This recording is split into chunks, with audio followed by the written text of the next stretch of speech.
Hello, hello friends. AmyR here with Prairie Paper and Ink. Welcome back to my face and my craft space. And yeah, more ink smushing. I'm back on that kick again. It is one of my favorite things. One of my favorites. I have many favorites. That's why I bounce around all the time. But I love ink smushing, and Simon Says Stamp just released a couple of new cube sets. They're positively saturated inks. I have all the full size ink pads, of course, and people have been requesting cubes for a long time. And with their, I think it was the last release. Yeah, I think it was the last release. They released two little sets. They come in little sets of 6, like in a little container. I've been using them, so I don't have them in there. But they come in little sets of 6. So 12 colors have been released in cubes, and now we've got another 12, and they were like yellows and greens, and I decided to use them with some of these new wafer die sets because, like, look at them, look at these sunflowers. They're so fun. They're so fun. Yeah, haven't done a release and review video yet for the Out of This World release, the June release for Simon. Hoping to, just it might be a bit because I do have so much on my plate right now, but I love doing them. They are fun. It's fun to like walk through and just random ideas and share them with you guys and talk about the products and all the things. So it's on the list. We'll see. Also, this video is part of a blog hop, so I will have the info about the blog hop in my blog post, which will be linked below the video. Definitely worth checking out because there is going to be tons of inspiration from a lot of fabulous makers, and there's giveaways and all that stuff. So that info will be in my blog post, which is always linked directly below the video. You just got to expand the description box. It'll be on this side.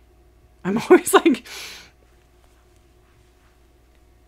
it's the right-hand side from what you guys are seeing. Because when I'm filming and things are mirrored and I'm looking at my screen, and I get confused. Anyway, yeah, you expand the description box.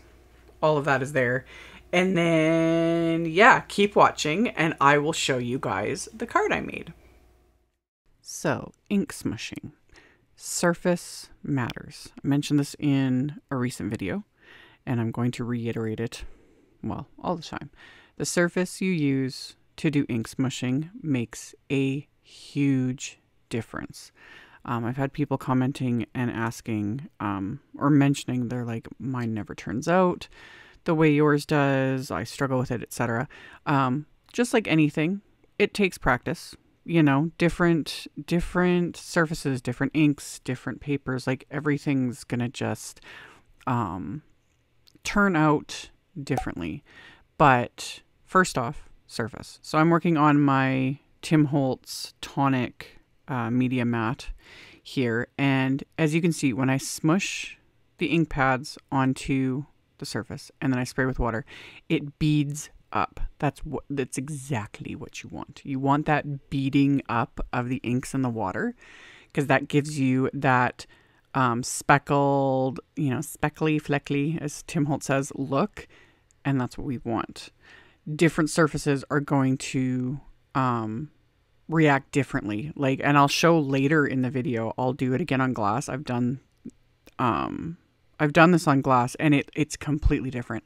So you don't need this like great big, this is the new media mat or whatever from Tim Holtz. There's other sizes. There's the ones that came with the Tim Holtz glass media mats, you know, smaller ones. And again, different surfaces are going to do different things. It's interesting how inks and different products will just, how they just sit on a surface. So for ink smushing, that's number one. So whatever you're using, just make sure that the ink is actually like beading up. If it's not, you can still do it. It's just going to look different. And then the inks you use can also matter. You definitely want something that is water reactive. These Simon Says Stamp Pawsitively saturated inks, they work fabulously, as I've shown in many, many videos. Distress inks, work fabulously. They are super water reactive. Distress oxide inks also work fabulously. You will get a different look with those because they have the pigments in them, you know, and they'll do their fun little oxide thing, but that's also really fun with ink smushing, and I've shown that in a bunch of videos. Because oxides, they just have that little like magical reaction with water. So something water reactive. That helps. And then another tip that I can give is if you are like newer to it or you just struggle with it, stick to the same color or like colors. So with a lot of my ink smushing, I'm just using like one color or the same colors. Like for all these little greenery pieces, I'm using just greens. I'm not adding in other colors, anything like that. You totally can, but if you've struggled with it or you find everything's turned into mud, start with just light colors, you know. Either use just one because you can layer everything up, or, you know, use a lighter shade of a color and then use like a medium shade and a darker shade and layer it that way, you know, and then slowly start kind of branching out until you get more comfortable with it. And yeah, and sometimes it just it works, you know, don't worry about it too much. But if you find everything's always turning into mud, more often than not, you're using like complementary colors and they're just like, no, you know. So working with like colors like this, it kind of takes a lot of the guesswork out of it. So and for me, I die cut all my pieces first. This is just a personal preference because I like being able to see where everything is going. I've also shown using like an acetate sheet and smooshing the ink onto that and then pressing it down with everything face up so you literally can see where the color's going. That works too. But what I really love is die cutting everything first and then smushing it in there, because then I can see all the spots and it's like, ooh, I want a bit more color here. I want, you know, a bit more spots here, yada, yada, yada. And I also prefer die cutting first because a lot of dies, especially like these ones specifically, all have like piercing detail that's like pressed in or cut right into the cardstock with the die cutting. And because I die cut first, the ink can like seep into those areas and it like enhances it, you know, because it'll seep in and then it'll darken those areas. So I love that, you know. But again, you can totally do little panels, you know, just play around and do some ink smushing, create a bunch of backgrounds, and then die cut them. You know, die cut your favorite spots of them, because if, you know, part of the background didn't turn out, or, you know, some areas are like, ew, whatever, die cut them. You know, 99% of the time, they'll turn out fine. So I think that's most of my tips. And then, drying. You need to dry between layers with ink smushing. Wet on dry layers, wet on wet blends. So if you want that speckly, spotted, smushy look that I personally love, you need to dry between the layers, because otherwise, if it's still wet, they're not gonna, it's just, everything's going to keep just blending into each other, which still creates a fun look, but you're not going to get that dotted look to it all. So that's also where a heat tool comes in super handy. Otherwise, you need to be super patient and let things dry. 1, I don't have patience. 2, I literally don't have time. Use my heat tool. And that's what I did. So I dried between the layers, and yeah, I did greens for the leaves and the specific greens from that little cube set. I have them behind my laptop, of course, was Sprout, Fairway, and Field.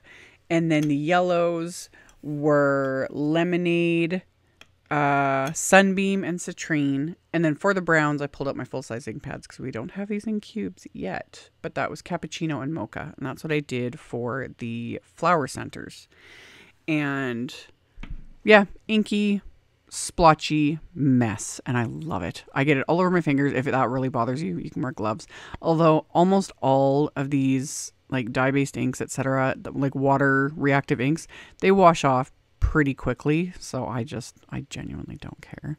But yeah, if it bugs you, you can wear gloves. It's fine. They will also stain mats like this. I mentioned this in a previous video, and you can still see the stains from my previous video. Because it does, the inks just kind of seep in, because this mat is like woven.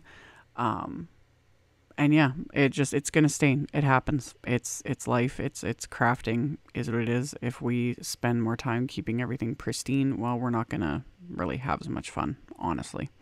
But I say that like, you know, because I've gotten over it and I'm like being very sarcastic at the moment, but I do sometimes wish everything could be kept pristine, but yeah, I would much rather have fun, you know? So it just means it's well loved, just like our stamps. Stamps are going to stain. Good quality photopolymer is going to stain.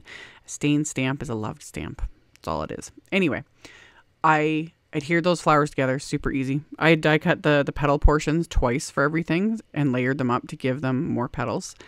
And then when they were all adhered, I set that aside. I removed that craft mat and now I'm working directly on my glass work surface. And right here, see how it just pools? It does not bead up on glass. That is just the nature of glass and how water and ink and everything is going to sit on it. It will not bead up. It'll just pool, which is fine. It just depends on the look you're going for. You can still do ink smooshing, and I'm pretty sure I've even shown that in videos. And that's where I kind of like tap my die cuts into it when it's pooled up like that. I just like tap them over and over and over again. And it works. It's just you kind of have to work a little harder if you want to get that speckled look, but it does work. But for this background, I didn't want that. I wanted this more smooth look, and I did the 3 same greens, sprayed it with water. You saw it pool. I put just an entire piece of watercolor paper and just pressed it into there. And then while it's still wet, I didn't dry it. I'm going to run it through my die cut machine with this new embossing folder. This is the Garden Spires embossing folder. And for me, with Simon's 3D embossing folders, I use my Spellbinders Platinum 6 with the original platform, and I have 2 metal shims, and it's chef's kiss perfect. They do list on their site different sandwich options for different machines, and then you also kind of just got to experiment with your own machine to figure out what works best. My biggest piece of advice here is do not force it through your machine. If your machine's not taking it, don't force it. You will break things and you will not have a good time. I have broken die cut machines in the past. It's awful. So, after I'd embossed that background, I also cut down some Nina Desert Storm cardstock. I cut it down to 7 inches by 10 inches, and I'm scoring it here at 5 inches. So this will be a 5x7 card. I decided to go larger for this card because the bigger sunflower die cut is quite large. And I was like, I want to add that one. I want to add other ones. I want to still show a bit of that embossed background. Might as well make a bigger card. So that's what I did with the Desert Storm cardstock. And that embossed background that I did there, I trimmed that down a little bit and it's 4x6 inches. Yeah. And then I've had people ask me this when I make non A2 sized cards, so whether it be slimline cards, mini slimline, or 5x7, etc. What do I do with the leftover pieces? I use them always. I use all my scraps. I don't get rid of any of my scraps unless there's nothing left, whether it's specialty papers or just regular old cardstock. I keep all my scraps because I use them. I use them for sentiments. I use them for die cutting. I will layer pieces together, which I'll show later, to add dimension, all that kind of stuff. I always reach for scraps before I grab a full sheet of cardstock. Really, the only times I grab a full sheet is if it's for a card base or because I've used up all the scraps or, don't have any large enough or whatever. So that's what I do. So after I cut the base of the card, I used one of the leftover pieces to heat emboss this sentiment. I use the Here For You sentiment from the new Here For You stamp set. I love it. I love it. Something about it with the frame and just that font. I love it. So I use that. And then on the inside of the card, I'm stamping the other sentiment that I love from the same set. And I, wasn't really paying enough attention right here. And I dropped the stamp with the ink and messed it up. And I was like, great, that's wonderful. But I was going to cut another card base, but I stopped for a second. This is sped up in editing, but in real life, I stopped for a second and I was like, wait a minute. I rescored this to have the score line go the other way. This is now going to be the front of the card because it's going to be covered up. So, yeah, that's how you fix it. Either that or I could have, you know, added a panel to the inside just depending on what's going on. But yeah, cardstock has two sides.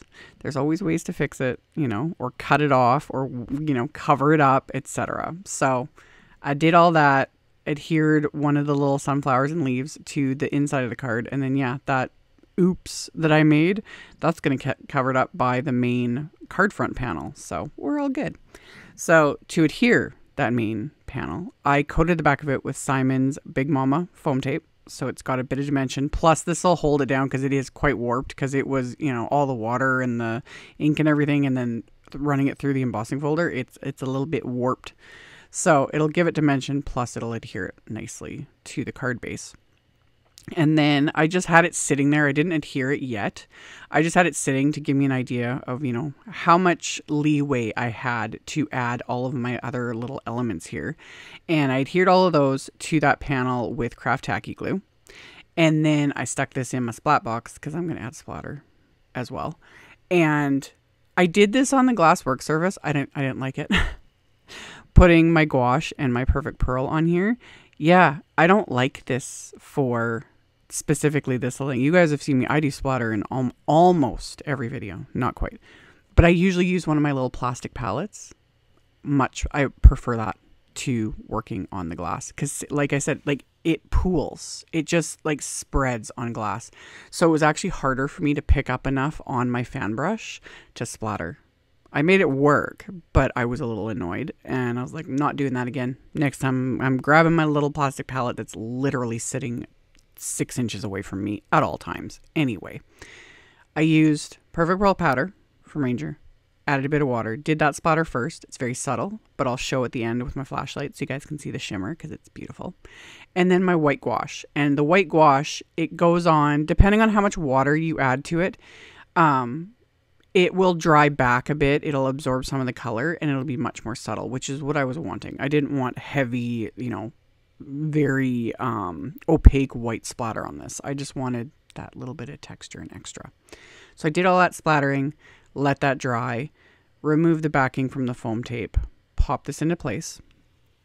And then for that sentiment, I trimmed down just a couple pieces of that same strip of cardstock to adhere behind it just to give it a little bit more strength, and it'll pop it up a tiny bit. I don't need a whole lot of dimension here because I've got a lot going on with all these die cuts and everything.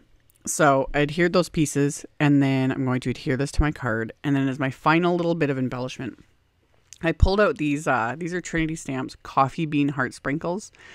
And it's just funny. I pulled these out and I was like, you know, I think these are the very first little thing I purchased from the Trinity Stamps brand way back in the day, and they're still a favorite.